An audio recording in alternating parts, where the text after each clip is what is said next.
সমাজের পিছিয়ে পড়া অংশ যারা বিভিন্ন নৃগোষ্ঠী তারা এখানে হাতে কলমে কাজ শিখছে, বিভিন্ন হ্যান্ডিক্রাফটের কাজ শিখে তারা সেটা আরও নিজেদের মধ্যে এক্সপানশন করতে পারবে এবং তারা অন্যদের শিখিয়ে তারা নিজেরাও প্রডিউস করে সেটা বিক্রি করে স্বাবলম্বী হতে পারবে।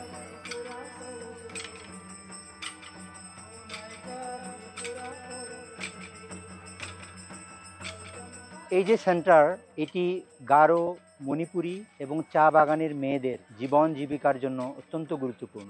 চা বাগানের মানুষেরা একটা বড় অংশ বেকার থাকে। চা শ্রমিক হয় একটি পরিবারের থেকে মাত্র একজন বা দুজন, কিন্তু বাকি সদস্যরা কর্মহীন থাকে। তাদের জন্য, তাদের স্কিল ডাইভার্সিফিকেশনের জন্য এই চা সেন্টার আমি মনে করি অত্যন্ত গুরুত্বপূর্ণ। এখানে তরুণ মেয়েরা, আদিবাসী মেয়েরা, চা বাগানের মেয়েরা কাজ শিখছে। তারা এখানে কাপড় বুনছে। এর মধ্য দিয়ে তাদের সংস্কৃতি বিকশিত হবে, তাদের ঐতিহ্য সংরক্ষণ হবে, আবার তাদের অর্থনৈতিক উন্নতিতেও এটি ভূমিকা রাখবে।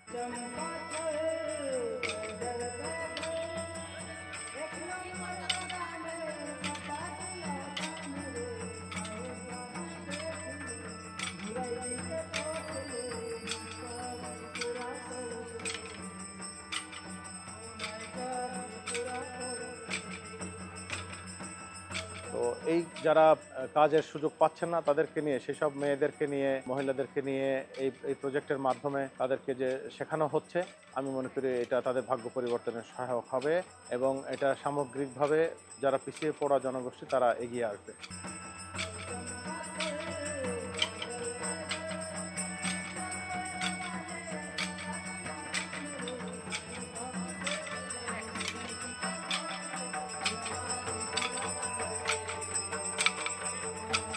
আমরা বিশ্বাস করি এই সেন্টার টিকে থাকবে এবং এই সেন্টার যাতে টিকে থাকে তার জন্য সকলেই মিলে, এখানে সরকারি প্রশাসন, চা বাগানের মালিক এবং চা শ্রমিক ইউনিয়ন এবং অন্যান্য সকলেই মিলে তাদের চা বাগানের মানুষের এবং এই গারো, মণিপুরী মেয়েদের জীবন জীবিকার উন্নয়নের জন্য, জীবিকার ডাইভার্সিফিকেশনের জন্য তারা কাজ করবে। তাদের অর্থনৈতিক জীবনে, সাংস্কৃতিক জীবনে এই সেন্টার গুরুত্বপূর্ণ ভূমিকা পালন করবে।